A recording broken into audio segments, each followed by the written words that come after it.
Hello, viewer of this video. Coming at you straight from my backyard. Look at this view. Incredible. I get to wake up to this. It's incredible. Got to thank my parents, actually, because I can't afford a house this nice yet. I don't think it's going to rain on us, but it may. It looks as though it's simply passing over. Anyway, I was struck sitting out here drinking up with as I was reading this book, I was struck with the urge to read it out loud. Spontaneous sort of urge, which if you're a fan of Zen, you'll know is what it's all about. And the thought struck me that we live in a world where I can do that, and I can record it and put it up, and then I can share that kind of spontaneity immediately. No thought involved, no process, you got to think through this, that, and the other thing. No, you just pull your phone out, you press record, and you go. Started to make me think that maybe this is the most Zen age that has ever existed. But if you don't know anything about Zen, join the club. Nobody knows anything about Zen. That's kind of the point. So I was struck with this urge, and I'm a huge fan of ASMR, so I'm hoping that this serves someone in some way. I'll give you guys the coffee cup view. You are in the coffee cup, trying to make it very delicate here. And hopefully that wasn't too loud for you all. I will be reading to you all from Alan Watts's The Way of Zen. We will be skipping the preface. Preface, I don't know.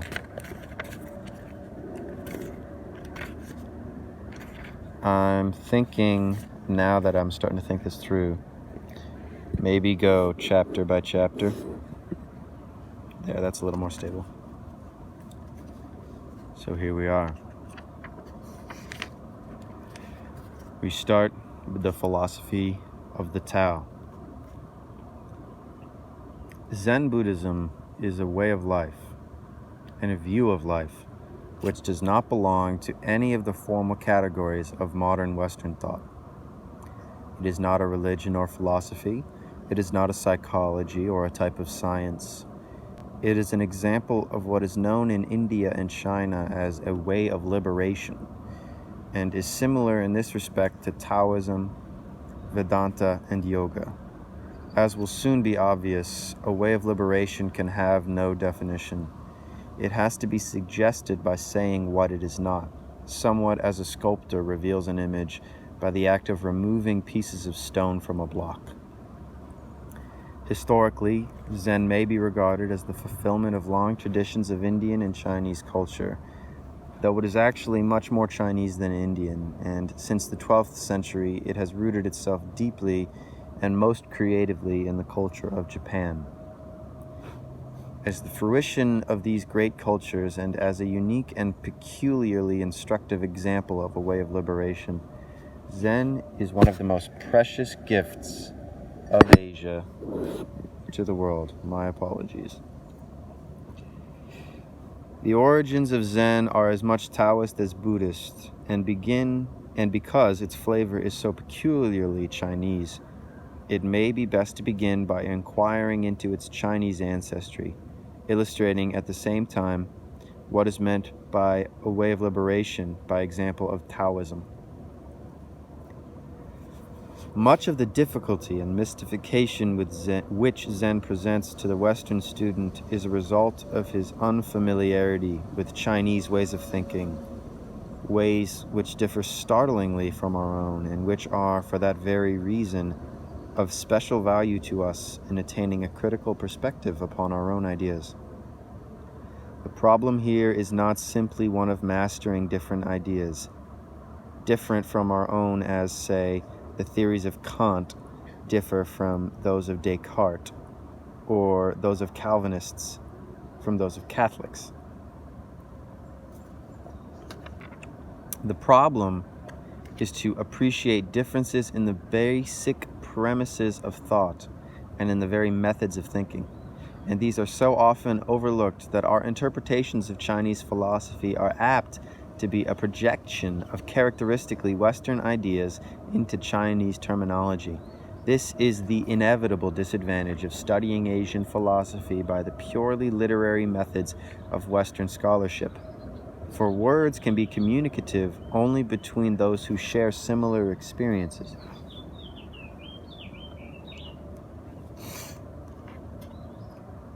This is not to go so far as to say that so rich and subtle a language as English is simply incapable of expressing Chinese ideas. On the contrary, it can say much more than has been believed possible by some Chinese and Japanese students of Zen and Taoism, whose familiarity with English leaves something to be desired.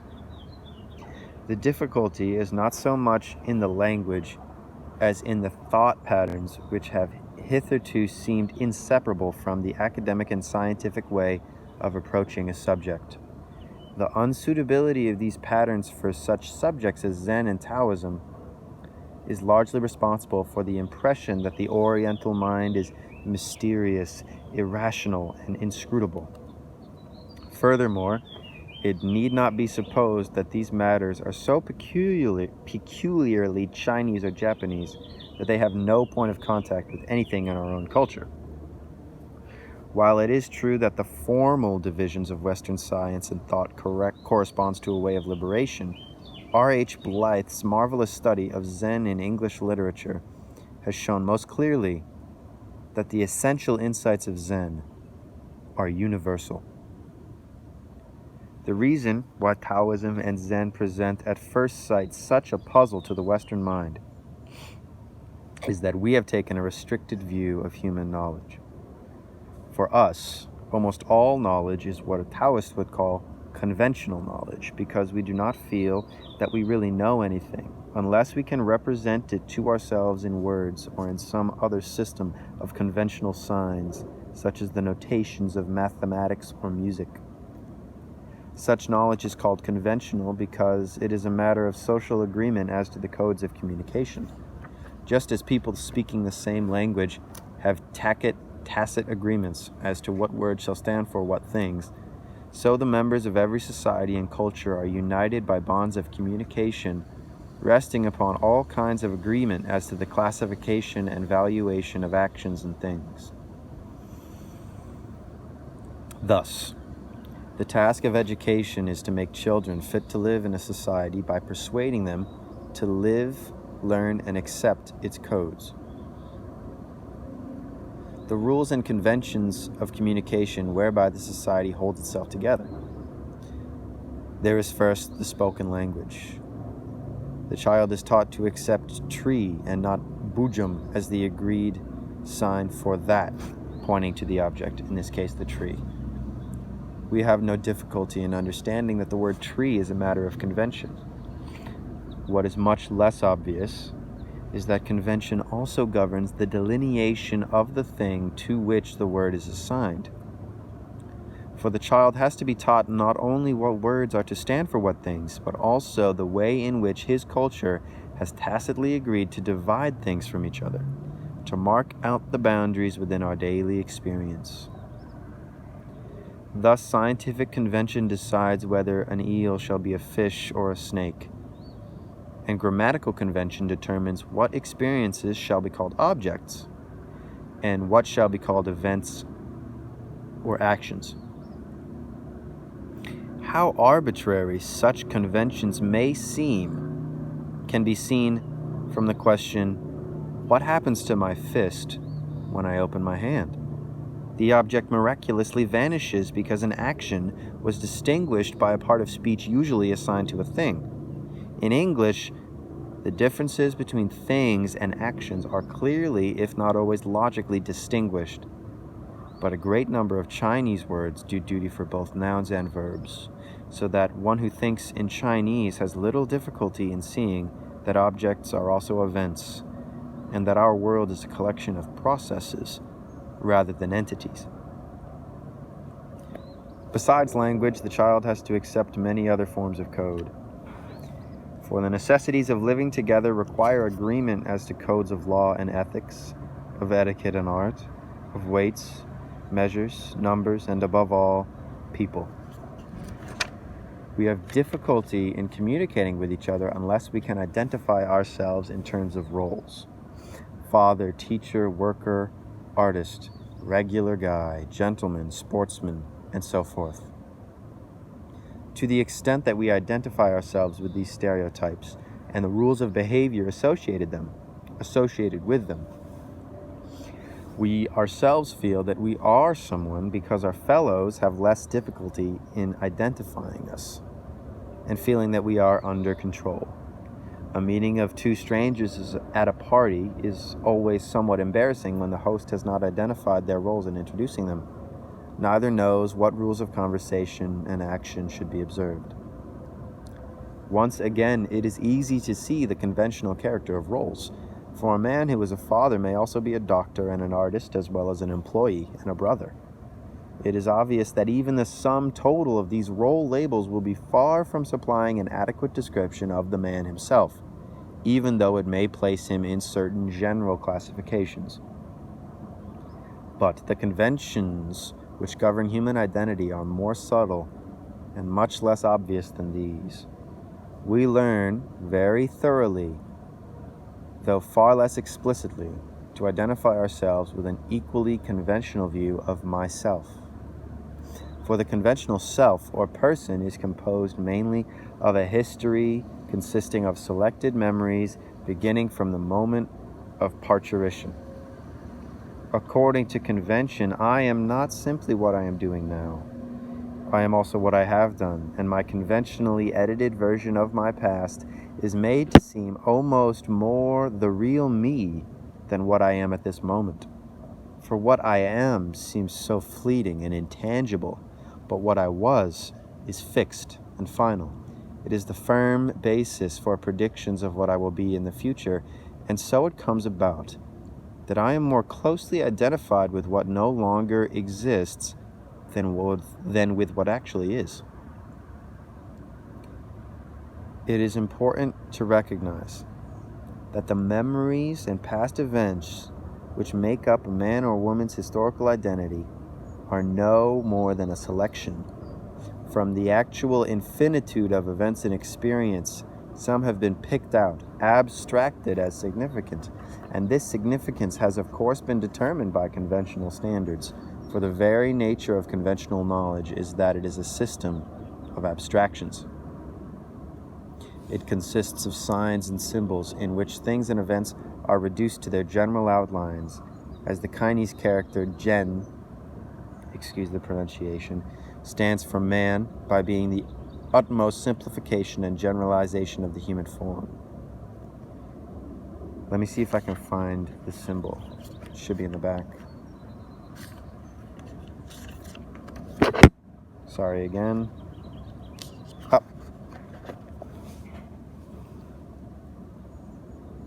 There it is. That's the symbol that he's referring to.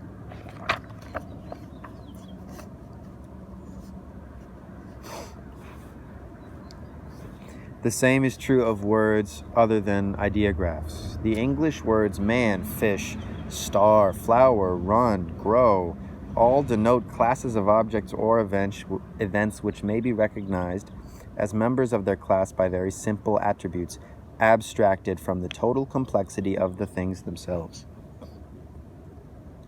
Abstraction is thus almost a necessity for communication, since it enables us to represent our experiences with simple and rapidly made grasps of the mind.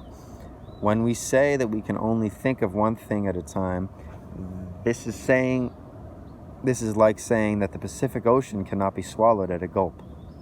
It has to be taken in a cup and drowned bit by bit. Abstractions and conventional signs are like the cup. They reduce experience to units, simple enough to be comprehended one at a time. In a similar way, curves are measured by reducing them to a sequence of tiny straight lines, or by thinking of them in terms of squares which they cross when plotted on graph paper. Other examples of the same process are the newspaper photograph and the transmission of television. In the former, a natural scene is reproduced in terms of light and heavy dots arranged on a screen or grid-like pattern so as to give the general impression of a black and white photograph when seen without a magnifying glass. Much as it may look like the original scene, it is only a reconstruction, somewhat as our conventional words and thoughts are reconstructions of experience in terms of abstract signs. Even more like the thought process, the television camera transmits a natural scene in terms of linear series of impulses which may be passed along a wire. Thus, the communication by conventional signs of this type gives us an abstract, one-at-a-time translation of a universe in which things are happening all together at once, a universe whose concrete reality always escapes perfect description in these abstract terms. The perfect description of a small particle of dust by these means would take everlasting time, since one would have to account for every point in its volume. The linear, one-at-a-time character of speech and thought is particularly noticeable in all languages using alphabets, representing experience in long strings of letters. It is not easy to say why we must communicate with others and with ourselves by this one-at-a-time method. Life does not proceed in this cumbersome linear fashion, and our own organisms could hardly live for a moment if they had to control themselves by taking thought of every breath, every beat of the heart, every neural impulse. But if we are to find some explanation for the characteristic of thought, the sense of sight offers a suggestive analogy. For we have two types of vision, central and peripheral, not unlike the spotlight and the floodlight. Central vision is used for accurate work, like reading, in which our eyes are focused on one small area after another. Peripheral vision is less conscious, less bright than the intense ray of the spotlight. We use it for seeing at night and for taking subconscious notice of objects and movements not in the direct line of central vision.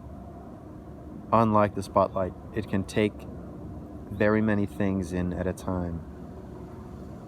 There is then an analogy, and perhaps more than a mere analogy, between central vision and consciousness, one-at-a-time thinking, and between peripheral vision and the rather mysterious process which enables us to regulate the incredible complexity of our bodies without thinking at all. It should be noted further that what we call It should be noted further that we call our bodies complex as a result of trying to understand them in terms of linear thought. But the complexity is not so much in our bodies as is in the task of trying to understand them by this means of thinking. It is like trying to make out the features of a large room with no light other than a single bright ray.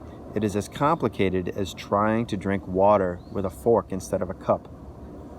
In this respect, the Chinese written language has a slight advantage over our own, and it is perhaps symptomatic of a different way of thinking.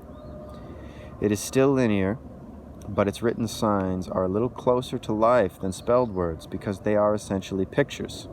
And as a Chinese proverb puts it, one showing is worth 100 sayings. Compare, for example, the ease of showing someone how to tie a complex knot with the difficulty of telling them how to do it with words alone. Now, the general tendency of the Western mind is to feel that we do not really understand what we cannot represent, what we cannot communicate by linear signs, by thinking. We are like the wallflower who cannot learn a dance unless someone draws him a diagram of the steps, who cannot get it by the feel. For some reason, we do not trust and we do not fully use the peripheral vision of our minds. We learn music, for example, by restricting the whole range of tone and rhythm to a notation of fixed tonal and rhythmic intervals, a notation which is incapable of representing Oriental music. The Oriental musician has a rough notation, which he only uses as a reminder of a melody. He learns music not by reading notes, but by listening to the performance of a teacher and getting the feel of it and copying him. And this enables him to require rhythmic and tonal sophistications matched only by those Western jazz artists who use the same approach. We are not suggesting that Westerners simply do not use the peripheral mind.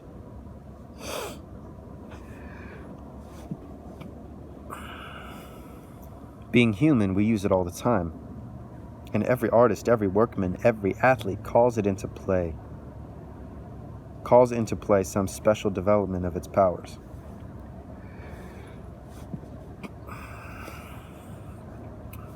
But it is not academically and philosophically respectable. We have hardly begun to realize its possibilities, and it seldom, if ever, occurs to us that one of its most important uses is for that knowledge of reality which we try to attain by the cumbersome calculations of theology, metaphysics, and logical inference.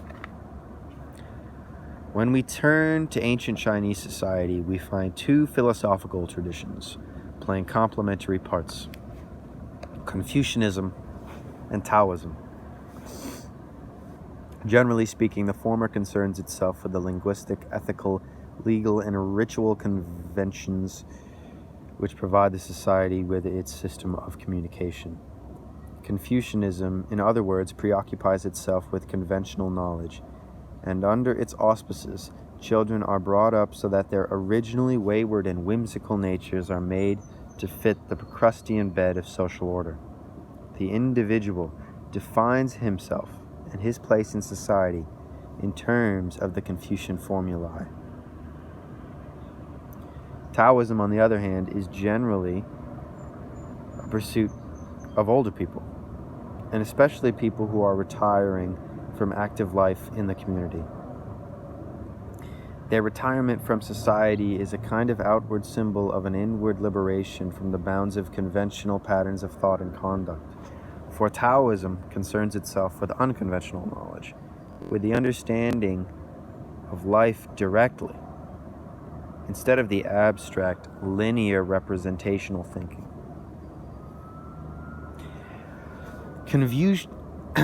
Confucianism presides then over the socially necessary task of forcing the original spontaneity of life into the rigid rules of convention, a task which involves not only conflict and pain, but also the loss of that peculiar naturalness and unself-consciousness for which little children are so much loved, and which is sometimes regained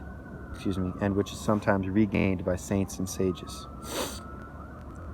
The function of Taoism is to undo the inevitable damage of this discipline, and not only to restore, but also to develop the original spontaneity, which is called Suzan, or self-soness.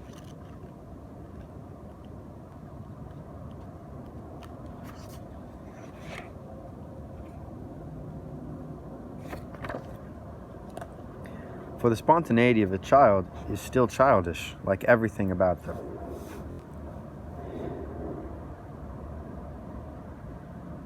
Their education fosters their rigidity, but not their spontaneity.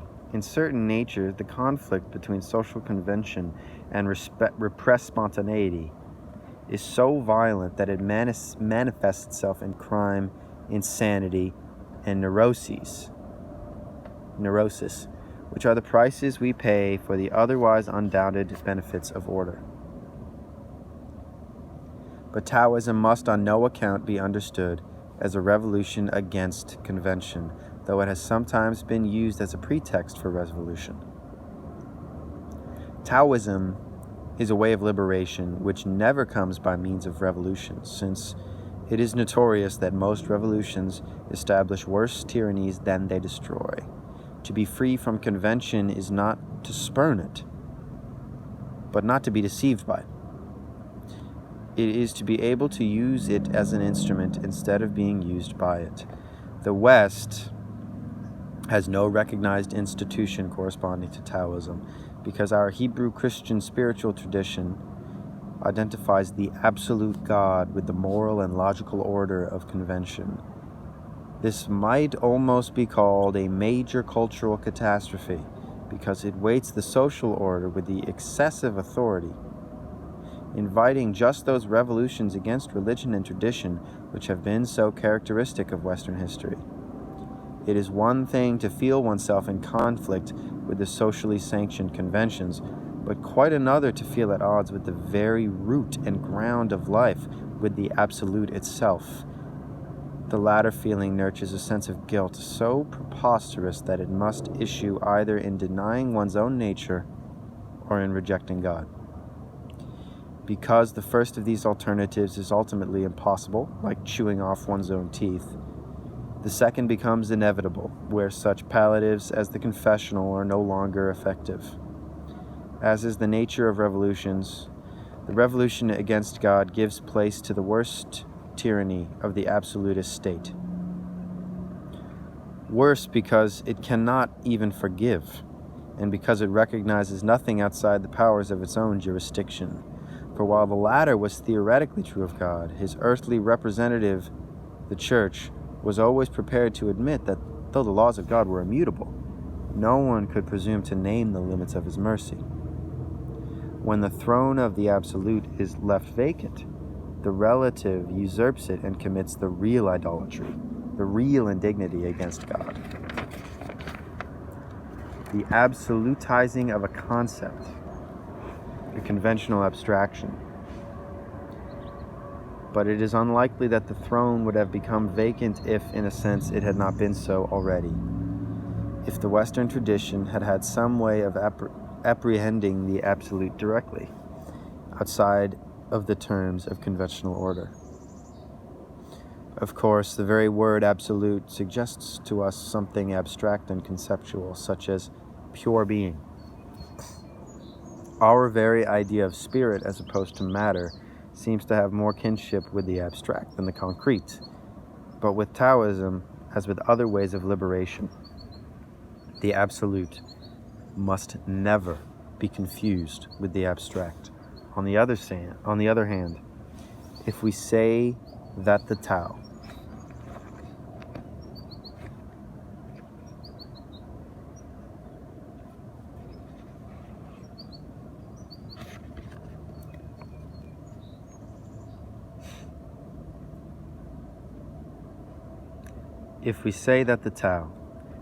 as the ultimate reality is called, is the concrete rather than the abstract, this may still lead to other confusions, for we are accustomed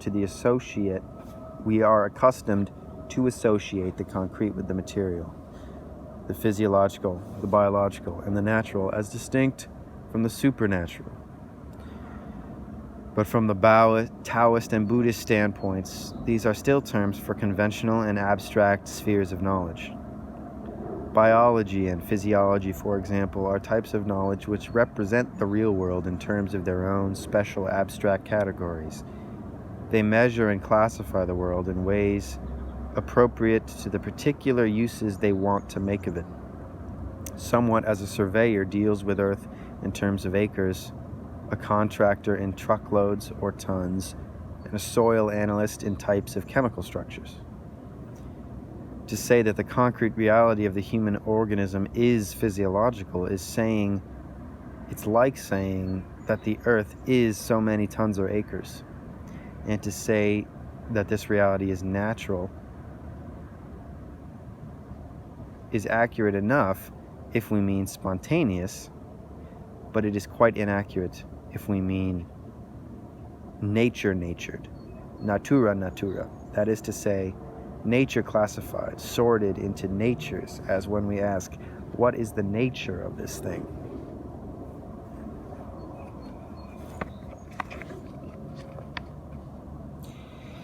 It is in this sense of the word that we must think of scientific naturalism, a doctrine which has nothing in common with the naturalism of Taoism. Thus, to begin to understand what Taoism is about, we must at least be prepared to admit the possibility of some view of the world other than the conventional, some knowledge other than the contents of our surface consciousness, which can apprehend reality only in form of one abstraction at a time.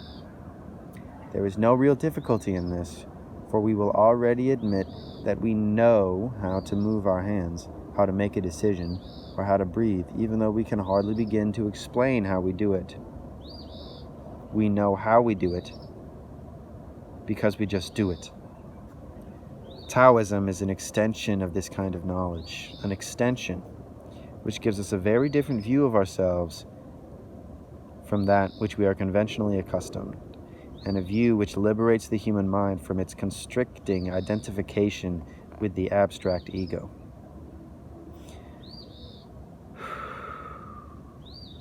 All right, we're going to get into it now. I know it was quite a bit of a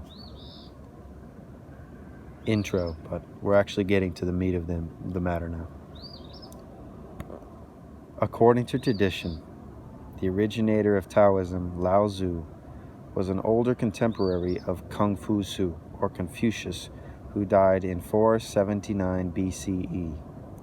Lao Tzu is said to have been the author of the Tao Te Ching, a short book of aphorisms setting forth the principles of the Tao and its power of virtue, or Qi. T, maybe? I think I have the symbol.